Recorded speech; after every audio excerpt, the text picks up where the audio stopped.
VS99 news బులెటిన్ల ముందుగా headlines చూద్దాం. తెలంగాణ భవన్లో బీఆర్ఎస్ నాయకుల ప్రెస్ మీట్.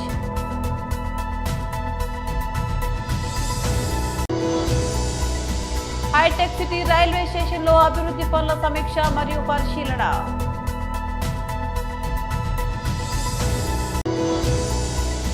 రాజధాని నిర్మాణంలో రైతుల త్యాగాన్ని ఎప్పుడూ మర్చిపోకూడదు, కేంద్ర మంత్రి నిర్మల.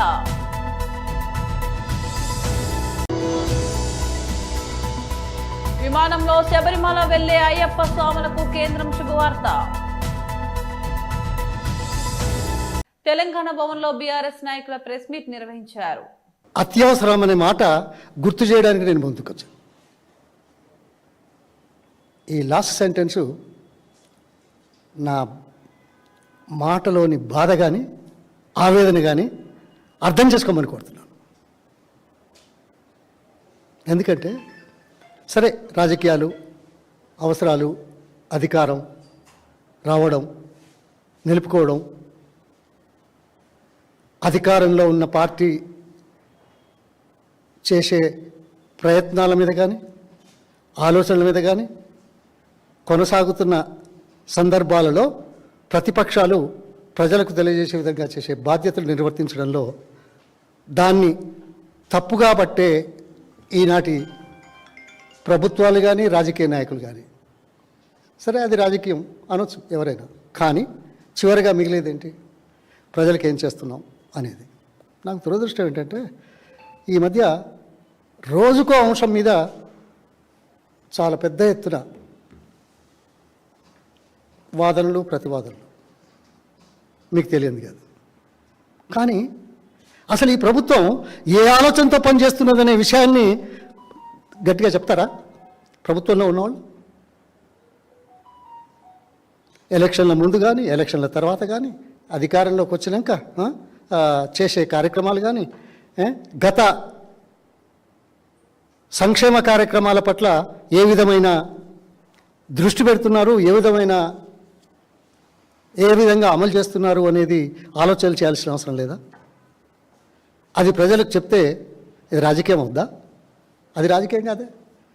ఎన్నికల ముందు రాజకీయాలు, నాకు తెలుసు, అది అందరికీ తెలుసు.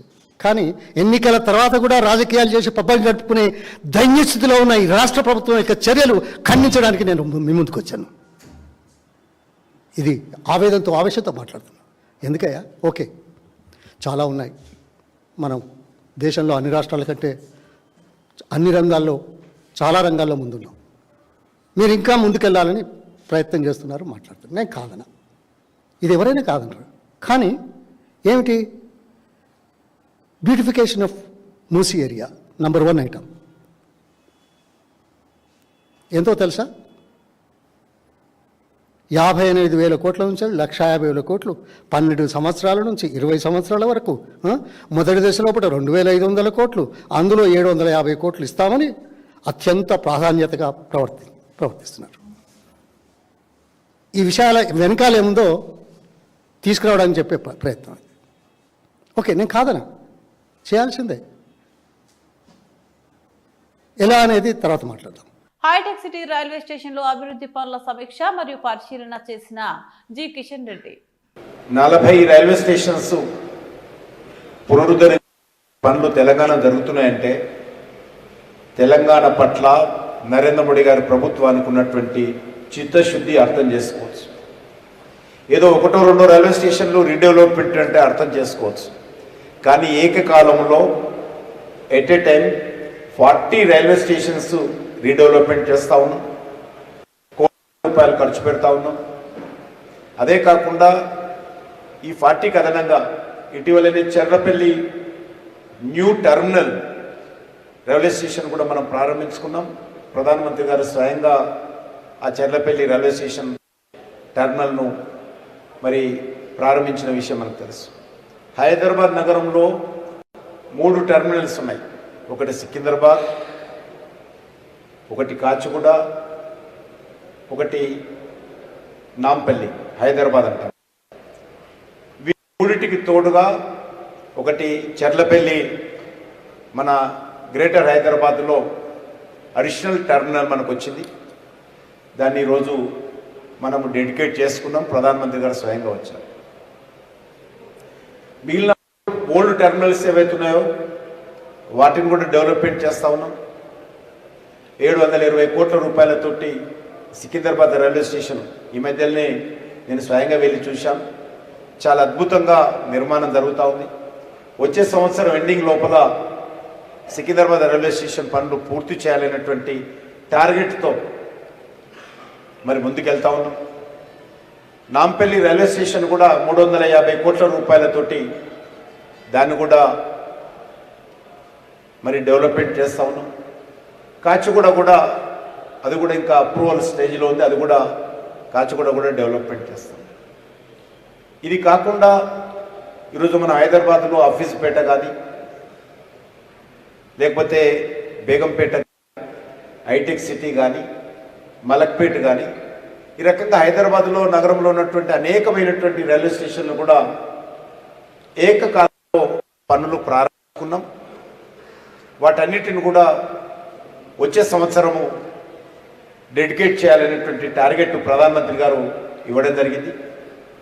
వాటన్నిటి కూడా వచ్చే సంవత్సరము అన్ని రైల్వే స్టేషన్స్ కూడా డెడికేట్ చేస్తాం. అందులో ఇప్పుడు మనం చూస్తూ ఉన్నాం ఈ హైటెక్ సిటీ రైల్వే స్టేషను మరి ముఖ్యంగా ఈరోజు ఇక్కడ ఉన్నటువంటి సబర్బన్ ట్రైన్స్ ఏవైతే ఉన్నాయో ఎంఎంటీఎస్ కానీ ఇతర సబర్బన్ ట్రైన్స్ కానీ ఇక్కడ ఆగేటువంటి మరి పద్ధతి ఉన్నది. మనం చూసాం ఓల్డ్ బిల్డింగ్ అటు సైడ్ ఉంది. ఇదంతా కూడా ఆధునికమైనటువంటి పద్ధతిలో హైటెక్ సిటీకి పోటీ పడే విధంగా ఈరోజు హైటెక్ సిటీ రైల్వే స్టేషన్ కూడా రైల్వే డిపార్ట్మెంటు డెవలప్మెంట్ చేస్తాం. రాజధాని నిర్మాణంలో రైతుల త్యాగాన్ని ఎప్పుడూ మర్చిపోకూడదని కేంద్ర మంత్రి నిర్మలా అన్నారు. అందరికీ నమస్కారం. Respected chief minister, deputy chief minister Pawan Kalyan garu, union క్యాబినెట్లో నా కౌన్సిల్ ఆఫ్ మినిస్టర్స్లో నా కొలీగ్ పెమ్మసాని గారు, అలాగే ఆంధ్రప్రదేశ్ గవర్నమెంట్ మినిస్టర్స్ నారా లోకేష్ గారు, నారాయణ గారు, ఫైనాన్స్ మినిస్టర్ కేశవ్ గారు, మీ అందరికీ if I missed out, and also the MLA, ఈ ఏరియా ఎమ్మెల్యే గారు, and my finance ministry colleague, department of financial services secretary Nagaraju గారు, మీ అందరికీ నమస్కారాలు. I'm very happy today because a new capital is getting built. Andhra Pradesh మళ్ళీ క్యాపిటల్ని restart చేయడం అనేది ఒక పెద్ద బ్రహ్మజ్ఞం లాంటిది. అది మొదలుపెట్టారు చీఫ్ మినిస్టర్ గారు, and prime minister also came to support it.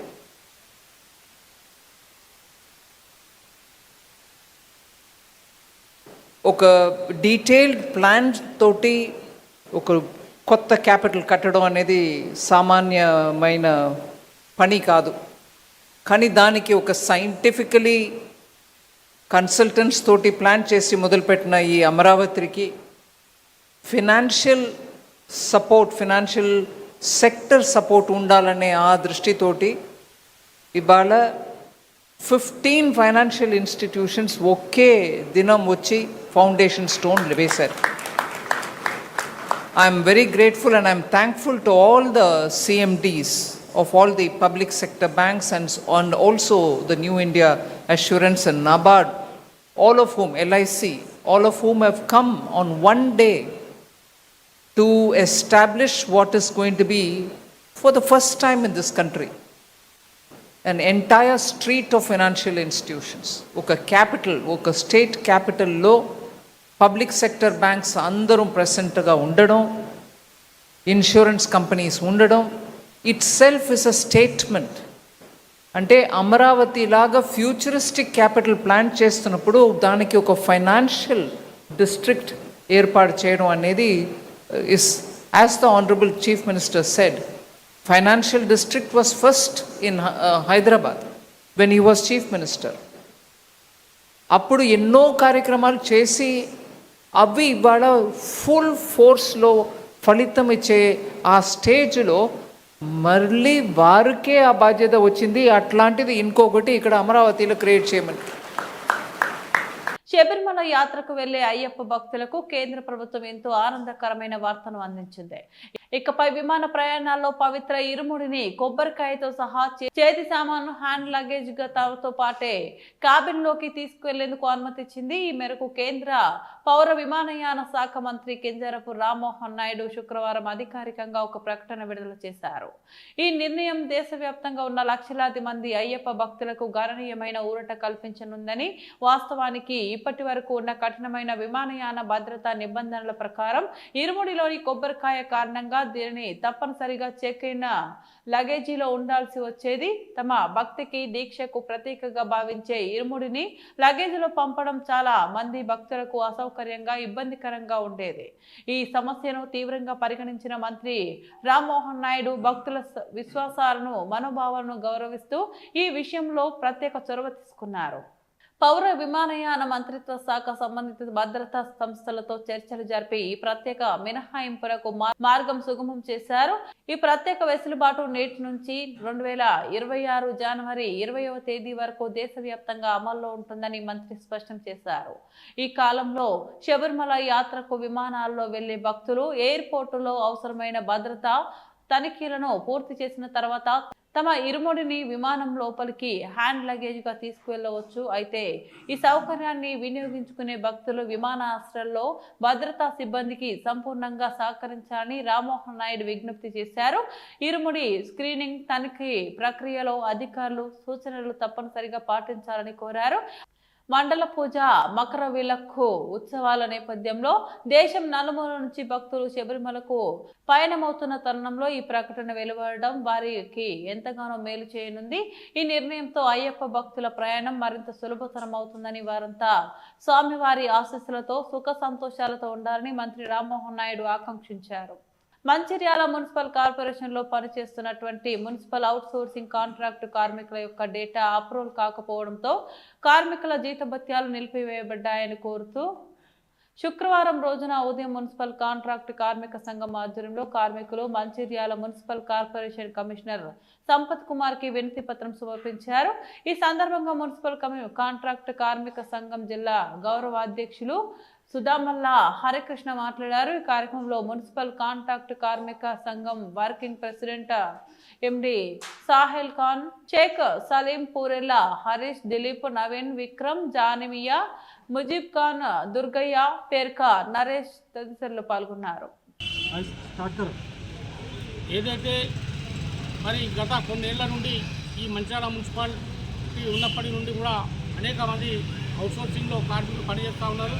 ముఖ్యంగా అవుట్సోర్సింగ్ ఇంజనీరింగ్ విభాగంలో పనిచేస్తున్నటువంటి వాటర్ సప్లై మరియు ఎలక్ట్రీషియన్లకు సంబంధించి 68 మంది పేర్లను మరి డాటాను మరి ఇప్పటి వరకు కూడా ప్రభుత్వం మరి తీసుకోకపోవడం ఈరోజు మేము చాలా బాధ ఇస్తూ ఉంది. ఎందుకంటే మరి కొన్నేళ్ల నుండి 30 నుంచి 40 సంవత్సరాల నుంచి ఒక్కొక్కరు పనిచేస్తూ ఉన్నారు. ఇప్పటి వరకు వారి పేర్లను మరి ప్రభుత్వం దృష్టిలో లేకపోవడం చాలా బాధాకరం. అదే విషయంలో మరి గత 2 నెలలు అక్టోబర్కు సంబంధించినటువంటి నెల, నవంబర్ పూర్తి కాబోస్తూ ఉంది. 2 నెలలకు సంబంధించినటువంటి వేతనాలు కూడా ఇప్పటి వరకు రాకపోవడంతో మరి కార్మికులు చాలా ఇబ్బంది పడుతూ ఉన్నారు. 80 నుంచి 90% వరకు అద్దె ఇళ్లలో ఉంటున్నటువంటి కార్మికులు మరి ఇప్పటి వరకు కూడా ఒకవైపు యజమాన్యాల ద్వారా ఇంటి అద్దె కట్టకపోవడంతో చాలా ఇబ్బంది గురవుతూ ఉన్నారు. మరో పక్కన ఇంట్లో ఉన్నటువంటి నిత్యావసర సరుకులు కూడా కొందామంటే పైసలు లేనటువంటి పరిస్థితి ఈరోజు ఏర్పడ్డది. కాబట్టి ఈరోజు గౌరవ మున్సిపల్ కమిషనర్ గారికి మరి మా యొక్క సాధక బాధగా చెప్పుకోవడం జరిగింది. వారు కూడా సంబంధిత కలెక్టర్ గారి దృష్టికి, అదేవిధంగా స్థానిక ఎమ్మెల్యే గారి దృష్టికి తీసుకెళ్లి మా సమస్యను త్వరలోనే పరిష్కరిస్తారని చెప్పడం అనేది జరిగింది. ఎందుకంటే ఇన్నేళ్ల నుంచి పనిచేస్తూ ఉన్నాం. ఇలా ప్రజలకు ఎలాంటి ఇబ్బంది పడకుండా ప్రతిరోజు ఎవ్రీడే కూడా గౌరవ ఎమ్మెల్యే గారి ఆదేశాల అనుసారం మరి ప్రతిరోజు వాటర్ ఇస్తూ ఉన్నాం. అదేవిధంగా వీధి దీపాలను చూసినట్లయితే ఎక్కడ కూడా వీధి దీపాలు మరి వెలగని పరిస్థితి లేదు. ప్రతి జగల కూడా ఎక్కడెక్కడ సెంట్రల్ లైటింగ్ నుంచి మొదలుకుంటే అన్ని విధాల మరి ఇలా అంధకారంగా లేనటువంటి మంచాలను తీర్చిదిద్దుతున్నటువంటి మరి యొక్క department engineering section.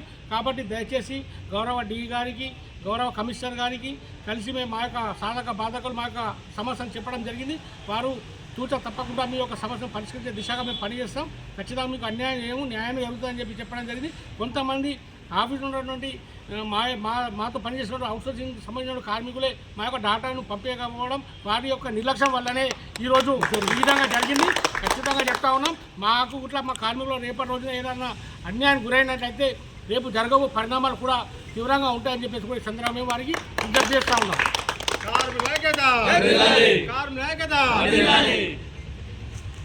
Mahatma Jyotirao Phule 135వ వర్ధంతి సందర్భంగా అంబర్పేట అలీకేఫ్ చౌరస్తా వద్ద జ్యోతిబా పూలే విగ్రహానికి మంత్రి పొన్నం ప్రభాకర్ పూలమాల వేసి నివాళులర్పించారు. జ్యోతిబా పూలే గారి 130వ వర్ధంతి సందర్భంగా వారి విగ్రహానికి పూలమాలలు వేసి నివాళులు అర్పించడం పెద్దలు హనుమంతరావు గారు, మేయర్ గారు, ఎంపీ గారు అందరం కలిసి ఈ సందర్భంగా మహాత్మా జ్యోతిబా పూలే గారు చూపెట్టినటువంటి మార్గం అందరికీ విద్య, సమాజ అభివృద్ధికి విద్యనే మూల భాగం అని చెప్పినాడు. కాబట్టి సమాజ ప్రేమికులంతా సమాజంలో అందరూ బాగుండాలన్నప్పుడు విద్యకు దూరం ఉన్నటువంటి వాళ్ళందరికీ విద్యావకాశాలు కలిగించాలి. అదేవిధంగా రిజర్వేషన్లకు సంబంధించిన అంశం మీద 42% రిజర్వేషన్ల విషయంలో తెలంగాణ ప్రజాపాలన ప్రభుత్వం కట్టుబడి ఉంది. చట్టపరంగా, న్యాయపరంగా, శాసనసభ పరంగా అన్ని రకాల కార్యక్రమాలను మేము చేయడం జరిగింది. అయితే కేంద్రం నిర్ణయం తీసుకోవాల్సిన అవసరం ఉంది. అందుకు సంబంధించి ఈరోజు తెలంగాణ బలహీన వర్గాల నాయకులందరూ కూడా సమాజ ప్రేమికులు, సామాజిక న్యాయం కోరుకునే వాళ్ళందరూ కూడా కేంద్ర ప్రభుత్వం ఒత్తిడి తేవాల్సిన అవసరం ఉంది. తెలంగాణ ప్రజాపాలన ప్రభుత్వం 42% రిజర్వేషన్లను అమలు చేయడానికి అన్ని రకాలుగా సిద్ధంగా ఉంది అనే మాటని సందర్భంగా మనవి చేస్తూ, ఇందుకు స్ఫూర్తిదాయకమైనటువంటి ఆలోచన విధానాన్ని కలిగజేసినటువంటి జ్యోతిబా పూలే గారిని మరొకసారి నివాళులర్పిస్తూ, వారి మార్గదర్శకత్వంలో భవిష్యత్ సమాజం నడిచినట్టయితే ఇంక్లూజివ్ గ్రోత్ అందరూ కూడా సమానంగా ఎదిగేటువంటి అవకాశం ఉంటుందని మనం భావిస్తున్నాం. ఆర్కెస్ట్రా ఎంపీ అవుతున్నది 42% రిజర్వేషన్ కాకుండా ఓన్లీ 26% రిజర్వేషన్ వస్తున్నదని చెప్తున్నారు. వారికి కూడా తెలుసు, మేము 42% అమలు చేయాలనే సందర్భం లోపల సుప్రీంకోర్టు కానీ హైకోర్టు తీర్పులు 50% దాటద్దు అనేటువంటి పరిమితి, కేంద్రము దాన్ని ఈడబ్ల్యూఎస్ రిజర్వేషన్ ఇచ్చినప్పుడు కేంద్రం బిల్లు తీసుకొచ్చింది. ఇప్పుడు కూడా అట్లా తేవాలని చెప్తా ఉన్నా. భారతీయ జనతా పార్టీ రాజ్యసభ సభ్యుడు వారికి కూడా దీని పట్ల అవగాహన ఉంది, వారంటే గౌరవం ఉంది. ఆ పని చేస్తే బెస్ట్. ఫీల్డ్ మీద కన్ఫ్యూజ్ చేసే కంటే తెలంగాణ ప్రజాపాలన ప్రభుత్వం ఏం చేయమంటే చేయడానికి సిద్ధంగా ఉంది. కాబట్టి 42% రిజర్వేషన్లకు ఆటంకమైనటువంటి కేంద్ర చట్టం లోపల మార్పు జరగాలి. కేంద్రంలో అధికారంలో ఉన్న బీజేపీ చేయాలి. కానీ బీజేపీ ఫెడరలిస్టిక్ పార్టీ, బీసీల కునగలన చేయమంటే కూడా చేయలేదు. అఫిడవిట్ ఇచ్చింది సుప్రీంకోర్టులో. కానీ రాహుల్ గాంధీ గారి నినాదం జిత్తునే ఆపజుతునే ఇచ్చేదారి అన్న తర్వాత కులగణన ఒప్పుకుంది. ఇప్పుడు కూడా 50% క్యాప్ను ఎత్తేయాలనే రాహుల్ గాంధీ నినాదం ఇప్పుడే బీజేపీ చెవులలో పడుతూ ఉంది. ఒత్తిడి అవసరం. నేను అన్ని బీసీ సంఘాలను, అన్ని రాజకీయ పార్టీలను ఈ నిర్ణయం తీసుకోవాల్సిన కేంద్రం మీద ఒత్తిడి తేవడానికి మనం చలో ఢిల్లీ ప్రయాణం జరగాలి. ఒత్తిడి అక్కడ జరగాలి. మేము రాష్ట్ర ప్రభుత్వం నుంచి సంసిద్ధంగా ఉన్నాం. మా ప్రభుత్వంలో ఎవరైనా ఎక్కడ కూడా దీనికి వ్యతిరేకత లేదు. ఉంటే దాన్ని మా పార్టీ తరఫున మేము దాన్ని సంభాళించుకుంటాం. కానీ ఈ నిర్ణయం జరగాల్సిన వేదిక కేంద్ర ప్రభుత్వం అనే మాట మరవద్దని కోరుతా ఉన్నా. వరంగల్ జిల్లాలో పర్వతగిరి మండలంలో అరుదైన దృశ్యం కనిపించింది. జిల్లా కలెక్టర్ సత్యశారద కొద్దిసేపు టీచర్గా మారి జిల్లా పరిషత్ పాఠశాలలో విద్యార్థులకు పాఠాలు బోధించారు. క్లాసులోకి వెళ్లి విద్యార్థులతో మాట్లాడిన కలెక్టర్ పాఠ్యాంశాల్లోని అంశాలను ఒక్కొక్కరిని అడిగి చదివించారు. వేమన, సుమతి, భాస్కర శతకాల్లోని పద్యాలను వల్లె వేయిస్తూ నేర్చుకున్న దాన్ని ఆత్మవిశ్వాసంతో చెప్పాలన్నారు. తెలుగు మాత్రమే కాదు, హిందీ, ఇంగ్లీష్లో కూడా మాట్లాడేందుకు విద్యార్థులను ప్రోత్సహించారు. కలెక్టర్ ప్రత్యక్షంగా వచ్చి బోధించడంతో విద్యార్థులు ఆనందం వెల్లివిరిసింది. విద్యార్థుల చదువుపై, భాషా పరిజ్ఞానంపై ఇలాంటి ప్రోత్సాహం ఎంతో ఉపయోగకరమని ఉపాధ్యాయులు పేర్కొన్నారు.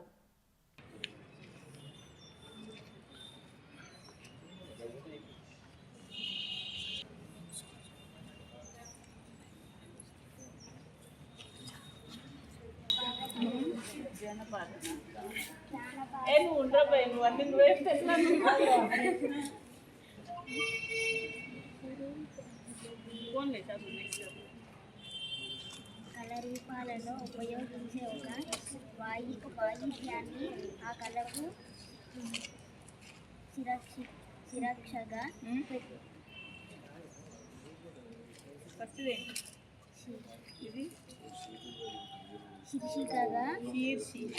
శీర్షికగా పెట్టడం అరుదు. ఆ లక్షణం ఒగ్గు కథకు ఉన్నది. ఒగ్గు అంటే శివుని చేతిలోనే తమరుకం అని అర్థం. ఈ పదం కేవలం తెలంగాణ ప్రాంతంలోనే వినిపిస్తుంది. ఇది అచ్చమైన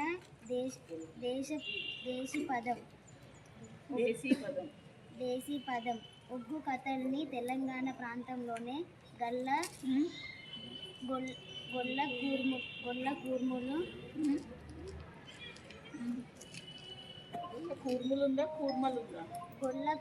అన్నిటికీ కొమ్ములు తిరగాలి, గుడి తిరగాలి ఇస్తే ఎట్లా పోయి నువ్వు? సరే బాగానే చదువుకుంటున్నావు కానీ దాని మీనింగ్ ఏంటో ఆలోచించు. సో పర్వాలేదు, I'm happy that your able to understand. Only thing ఏంటంటే ఒకరోజు తెలుగు డే పెట్టుకోండి, ఒకరోజు హిందీ డే పెట్టుకోండి. అది మేము ఆల్రెడీ చెప్పిందే కానీ ఈరోజు ఏం డే? అది కాదు. మ్యాథ్స్ డే అంటే నువ్వు ప్లస్ మైనస్ ఇంటూ డివైడ్ మాట్లాడతావా? అది కాదు.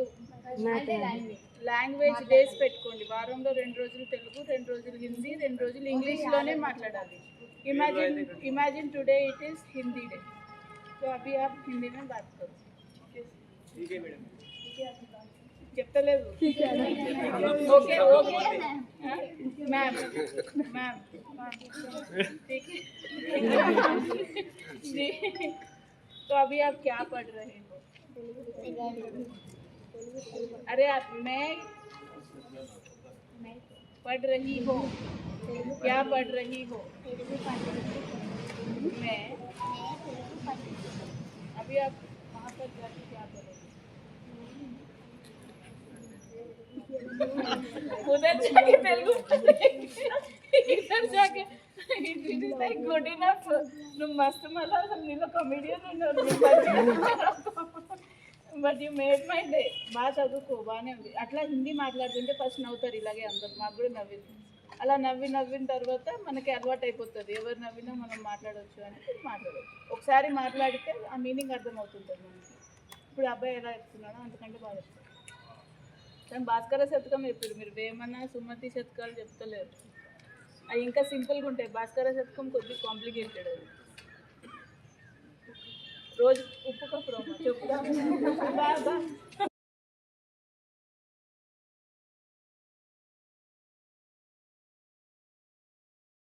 ముగించే ముందు మరోసారి హెడ్లైన్స్ చూద్దాం. తెలంగాణ భవన్ లో బీఆర్ఎస్ నాయకుల ప్రెస్ మీట్.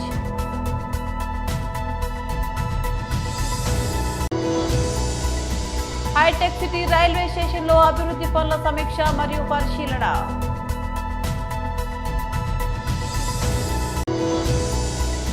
రాజధాని నిర్మాణంలో రైతుల త్యాగాన్ని ఎప్పుడూ మర్చిపోకూడదు, కేంద్ర మంత్రి నిర్మల.